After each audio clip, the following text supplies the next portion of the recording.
ध्वनि एक ऐसी चीज जो हमारे चारों तरफ है लेकिन दिखती नहीं।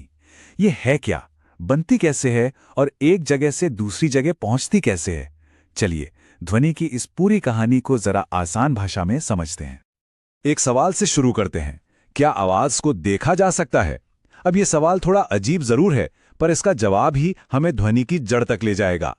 ये एक ऐसा सफर है जो दिखने वाले कंपन से शुरू होता है और न दिखने वाली तरंगों पर जाकर खत्म होता है। दुनिया की हर आवाज, चाहे वो किसी गाने की धुन हो या फिर किसी जोरदार धमाके का शोर, वो एक ही बहुत ही साधारण सी चीज से पैदा होती है, और वो है कंपन यानी वाइब्रेशन। तो समझने वाली बात यह है कि ध्वनि सिर्फ एक शोर नहीं बल्कि एनर्जी का एक रूप है। ये तब पैदा होती है जब कोई भी चीज तेजी से आगे पीछे हिलती है। इसी को हम कंपन कहते हैं। आप खुद महसूस कर सकते हैं, बस अपने गले पर हाथ रखकर कुछ बोलिए। महसूस हुआ वो कंपन? बस वहीं से आवाज बन रही है। ठीक है, तो कंपन से आवाज पैदा तो हो गई, पर वो अपने स्रोत से निकलकर हमारे कानों तक पहुंचती कैसे? चलिए इसकी इस अदृश्य यात्रा को ट्रैक करते हैं। देखिए, ध्वनि को चलने के लिए एक सहारे की, एक रास्ते की जरूरत होती है। हम इसे माध्यम कहते हैं। ये माध्यम हवा, पानी या कोई ठोस चीज कुछ भी हो सकता है। बिल्कुल वैसे ही जैसे पानी में लहरों को आगे बढ़ने के लिए पानी चाहिए, वैसे ही ध्वनि को भी आगे बढ़ने के लिए कोई ना कोई माध्यम चाहिए ही चाहिए। और हाँ, यही वजह है कि अंतरिक्ष में यानी स्पेस में एकदम सन्नाटा होता है, क्योंकि वहां हवा जैसा कोई माध्यम ही नहीं है, तो ध्वनि तरंगे आगे बढ़ ही नहीं पाती। सीधा सा नियम है, कोई माध्यम नहीं तो कोई ध्वनि नहीं। तो ये सफर होता कैसे है? कल्पना कीजिए, जब कोई चीज कांपती है तो वो अपने आगे मौजूद हवा के कणों को धक्का देती है, जिससे वो पास पास आ जाते हैं। ये बन गया एक हाई प्रेशर एरिया, जिसे कहते हैं संपीड़न। फिर जैसे ही वो चीज पीछे हटती है, कणों को फैलने की जगह मिल जाती है। ये बन गया एक लो प्रेशर एरिया यानी विरलन। बस इसी संपीड़न और विरलन का सिलसिला एक लहर की तरह आगे बढ़ता जाता है, और इसी लहर को हम ध्वनि तरंग कहते हैं। इसी गुण की वजह से ध्वनि को यांत्रिक तरंग या मैकेनिकल वेव कहा जाता है।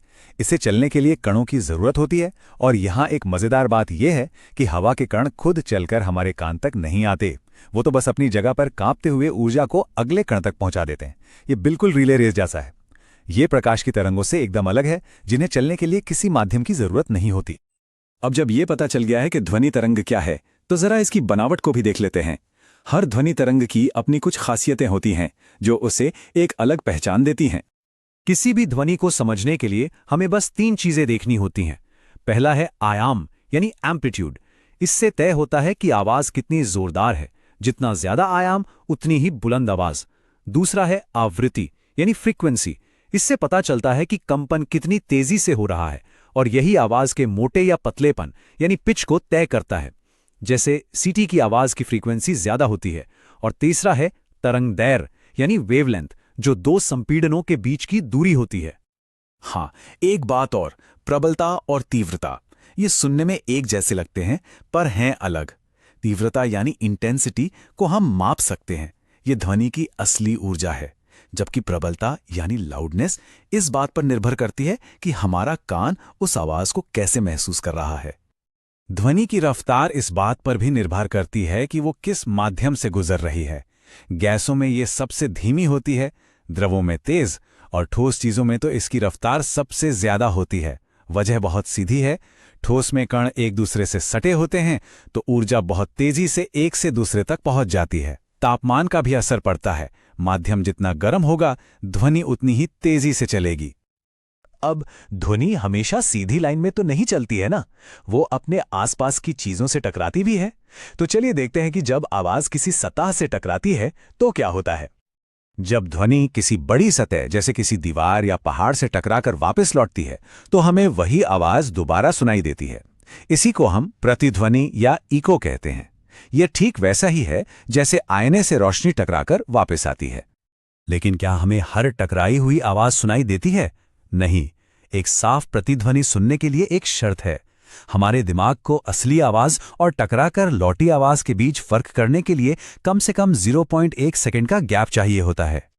और इस 0.1 सेकंड के गैप के लिए जहां से आवाज टकरा रही है उस सतह का हमसे कम से कम 17.2 मीटर दूर होना जरूरी है अगर तापमान 22 डिग्री सेल्सियस हो। ये कोई रैंडम नंबर नहीं है, इसके पीछे पूरी फिजिक्स है, क्योंकि ध्वनि को वहां तक जाने और वापस आने में इतनी दूरी तय करनी पड़ती है। और ध्वनि के इसी परावर्तन यानी रिफ्लेक्शन के सिद्धांत का इस्तेमाल हम कई जगहों का करते हैं। मेगाफोन, हॉर्न, शहनाई और यहां तक कि डॉक्टरों का स्टेथोस्कोप भी। ये सभी उपकरण ध्वनि को बार बार परावर्तित करके एक खास दिशा में भेजने का काम करते हैं। अब एक मजेदार बात, हम जितनी भी आवाजें सुनते हैं ना, वो असल में पूरी कहानी का बस एक छोटा सा हिस्सा है। हमारी सुनने की क्षमता से परे भी ध्वनि की एक बहुत बड़ी दुनिया है। हम इंसान आमतौर पर 20 हर्ट्ज से लेकर 20,000 हर्ट्ज तक की फ्रीक्वेंसी वाली आवाजें ही सुन सकते हैं।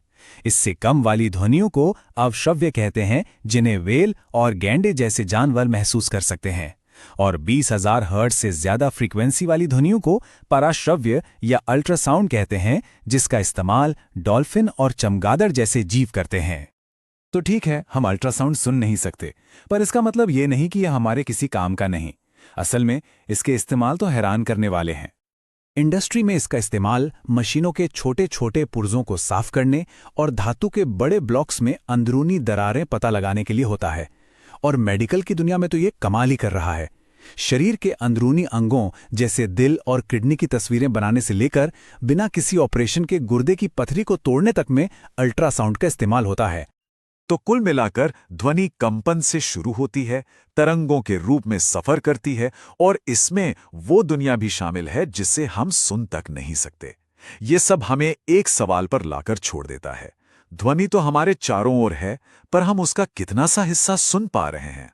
हमारी सुनने की क्षमता के ठीक परे आवाज की एक पूरी अदृश्य दुनिया मौजूद है।